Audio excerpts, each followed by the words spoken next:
Okay then, year three. So here we go. It's our final part of our final story for year three.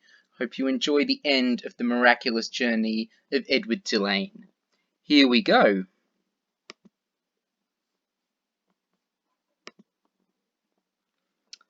Chapter 25.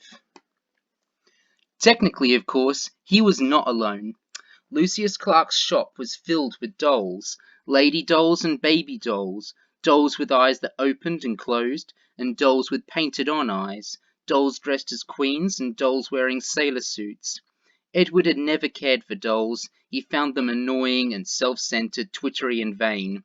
This opinion was immediately reinforced by his first shelf mate, a china doll with green glass eyes and red lips and dark brown hair. She was wearing a green satin dress that fell to her knees. "What are you?" she said in a high-pitched voice when Edward was placed on the shelf next to her. "I am a rabbit," said Edward. The doll let out a small squeak. "Oh, you're in the wrong place," she said. "This is a shop for dolls, not rabbits." Edward said nothing. "Shoo!" said the doll. "I would love to shoo," said Edward, "but it is obvious that I cannot." After a long silence, the doll said, "I hope you don't think that anyone is going to buy you." Again Edward said nothing. "The people who come in here want dolls, not rabbits. They want baby dolls or elegant dolls such as myself, dolls with pretty dresses, dolls with eyes that open and close." "I have no interest in being purchased," said Edward. The doll gasped. "You don't want somebody to buy you?" she said. "You don't want to be owned by a little girl who loves you?" Sarah Ruth, Abilene. Their names went through Edward's head like the notes of a sad, sweet song. "I've already been loved," said Edward. "I've been loved by a girl named Abilene. I've been loved by a fisherman and his wife, and a hobo and his dog. I've been loved by a boy who played the harmonica and by a girl who died. Don't talk to me about love," he said. "I've known love." This impassioned speech shut up Edward's shelf-mate for a considerable amount of time. "Well," she said at last, "still, my point is that no one is going to buy you." They did not speak to each other again. The doll was sold 2 weeks later to a grandmother who was purchasing for her grandchild. "Yes," she said to Lucius Clark, "that one right there, with the green dress, she is quite lovely." "Yes," said Lucius, "she is, isn't she?"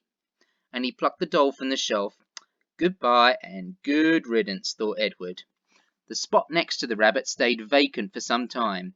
Day after day the door to the shop opened and closed, letting in early morning sun or late afternoon light, lifting the hearts of the doll inside, all of them thinking when the door swung wide that this time, the person entering the shop would be the one who wanted them.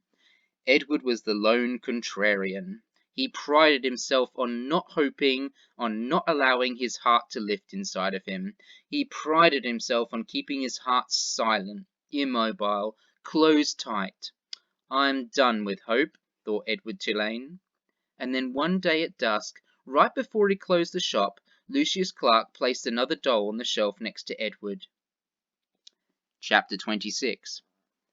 "There you are, milady, meet the rabbit doll," said Lucius. The doll mender walked away, turning out the lights one by one. In the gloom of the shop Edward could see that the doll's head, like his, had been broken and repaired.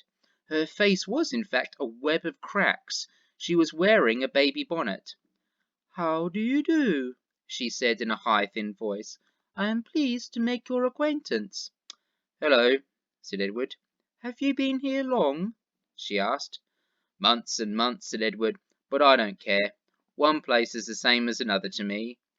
"Oh, not for me," said the doll. "I have lived 100 years, and in that time I have been places that were heavenly and others that were horrid. After a time you learn that each place is different, and you become a different doll in each place too. Quite different." 100 years, said Edward.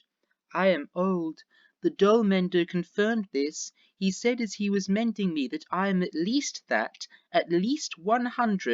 at least 100 years old." Edward thought about everything that had happened to him in his short life. What kind of adventures would you have if you were in the world for a century? The old doll said, I wonder who will come for me this time. Someone will come. Someone always comes. Who will it be? I don't care if anyone comes for me, said Edward. But that's dreadful, said the old doll. There's no point in going on if you feel that way. No point at all. You must be filled with expectancy. You must be awash in hope. You must wonder who will love you, whom will love you next. I'm done with being loved, Edward told her. I'm done with loving. It's too painful. Pish, said the old doll. Where is your courage? Somewhere else, I guess, said Edward. You disappoint me, she said. You disappoint me greatly. If you have no intention of loving or being loved, then the whole journey is pointless. You might as well leap from this shelf right now and let yourself shatter into a million pieces. Get it over with. Get it all over with now. I would leap if I was able, said Edward. Shall I push you? Said the old doll. No, thank you, Edward said to her. Not that you could, he muttered to himself. What's that? Nothing, said Edward. The dark in the doll shop was now complete. The old doll and Edward sat on their shelf and stared straight ahead. You disappoint me, said the old doll. Her words made Edward think of Pellegrina, of warthogs and princesses, of listening and love, of spells and curses. What if there was somebody waiting to love him? What if there was somebody whom he could love again? Was it possible? Edward felt his heart stir. No, he told his heart, not possible, not possible.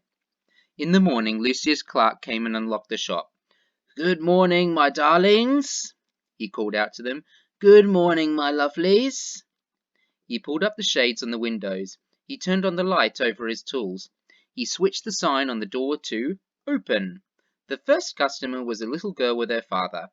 Are you looking for something special? Lucius Clark said to them. Yes, said the girl. I'm looking for a friend. Her father put her on his shoulders and they walked slowly around the shop. The girl studied each doll carefully. She looked Edward right in the eyes. She nodded at him. Have you decided, Natalie? Her father asked. Yes, she said. I want the one in the baby bonnet. Oh, said Lucius Clark. You know that she is very old. She's an antique. She needs me, said Natalie firmly. Next to Edward, the old doll let out a sigh. She seemed to sit up straighter. Lucius came and took her off the shelf and handed her to Natalie. And when they left, when the girl's father opened the door for his daughter and the old doll, a bright shaft of early morning light came flooding in, and Edward heard quite clearly, as if he were still sitting next to him, the old doll's voice. Open your heart, she said gently. Someone will come. Someone will come for you, but first you must open your heart. The door closed. The sunlight disappeared. Someone will come. Edward's heart stirred. He thought for the first time in a long time of the house on Egypt Street, and of Abilene winding his watch and then bending toward him and placing it on his left leg, saying, I will come home to you. No, no, he told himself, don't believe it. Don't let yourself believe it. But it was too late. Someone will come for you. The China Rabbit's heart had begun again to open. Chapter 27. The seasons passed. Fall and winter and spring and summer. Leaves blew in through the open door of Lucius Clark's shop, and rain, and the green, outrageous, hopeful light of spring. People came and went, grandmothers and doll collectors and little girls with their mothers. Edward Tulane waited. The seasons turned into years. Edward Tulane waited. He repeated the old doll's words over and over, until they wore a smooth groove of hope in his brain. Someone will come. Someone will come for you. And the old doll was right. Someone did come. It was springtime. It was raining. There were dogwood blossoms on the floor of Lucius Clark's shop. She was a small girl, maybe 5 years old, and while her mother struggled to close a blue umbrella, the little girl walked around the store, stopping and staring solemnly at each doll and then moving on. When she came to Edward, she stood in front of him for what seemed like a long time. She looked at him, and he looked back at her. "Someone will come," Edward said. "Someone will come for me." The girl smiled, and then she stood on her tiptoes and took Edward off the shelf. She cradled him in her arms. She held him in the same ferocious, tender way Sarah Ruth had held him. "Oh," thought Edward, "I remember this." "Madam," said Lucius Clark, "could you please attend to your daughter? She's holding a very fragile, very precious, very expensive doll." "Maggie," said the woman. She looked up from the still open umbrella. "What have you got?" "A rabbit," said Maggie. "A what?" "A rabbit," said Maggie again. "I want him." "Remember, we're not buying anything today. We're looking only," said the woman. "Madam," said Lucius Clark, "please." The woman came and stood over Maggie. She looked down at Edward. The rabbit felt dizzy. He wondered for a moment if his head had cracked open again, if he was dreaming. "Look, Mamma," said Maggie. "Look at him." "I see him," said the woman. She dropped the umbrella. She put the hand on the locket that hung around her neck. Her hand. And Edward saw that it was not a locket at all. It was a watch. A pocket watch. It was his watch. "Edward?" said Abilene. "Yes," said Edward. "Edward," she said again, certain this time. "Yes," said Edward. "Yes, yes, yes, it's me." The story ends there. There's one little bit that the author has added, which is not part of this story, and it's called the coda. Let's take a look at that. So the author has added this part. Once there was a China rabbit who was loved by a little girl. The rabbit went on an ocean journey and fell overboard and was rescued by a fisherman. He was buried under garbage and unburied by a dog. He travelled for a long time with the hobos and worked for a short time as a scarecrow. Once there was a rabbit who loved a little girl and watched her die. The rabbit danced on the streets of Memphis. His head was broken open in a diner and was put together again by a doll mender, and the rabbit swore that he would not make the mistake of loving again. Once there was a rabbit who danced in a garden in springtime with the daughter of the woman who loved him at the beginning of his journey. The girl swung the rabbit as she danced in circles. Sometimes they went so fast, the two of them, that it seemed as if they were flying. Sometimes it seemed as if they both had wings. Once, oh marvelous once, there was a rabbit who found his way home. If all that moved a little bit fast for you, go back and take a look at chapter 27 again, and the full document we've posted up there for you. And take a look. Who is it who found Edward Tulane in the end? Who's the girl? Who's the mum? And then hopefully things will all start to fit together, in case that ending suddenly moved very, very quickly. Miss Lopez and I find this story really, really moving. We've really loved reading it with the Year 3 class, and we're glad that some of you have really enjoyed it as well, even though we're not all together to be able to read it. This is a story about people coming together again, and so it reminds me that in September, hopefully, all being well, we will be back together again at school.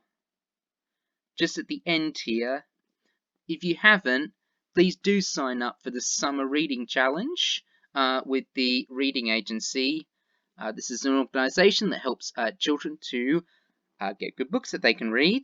There is a competition here, so you could win prizes, you can win badges, but most of all, it's just encouraging you to keep a record with these lovely drawn characters here from the Silly Squad of all the books that you've read. And like the story of Edward Tulane, a really good book is a bit like a really good friend. Something that you'll want to come back to, and something you'll have a good time with, and something that you'll remember forever. Thank you so much for listening, and a goodbye from me, Mr. Higgins. Take care, stay safe.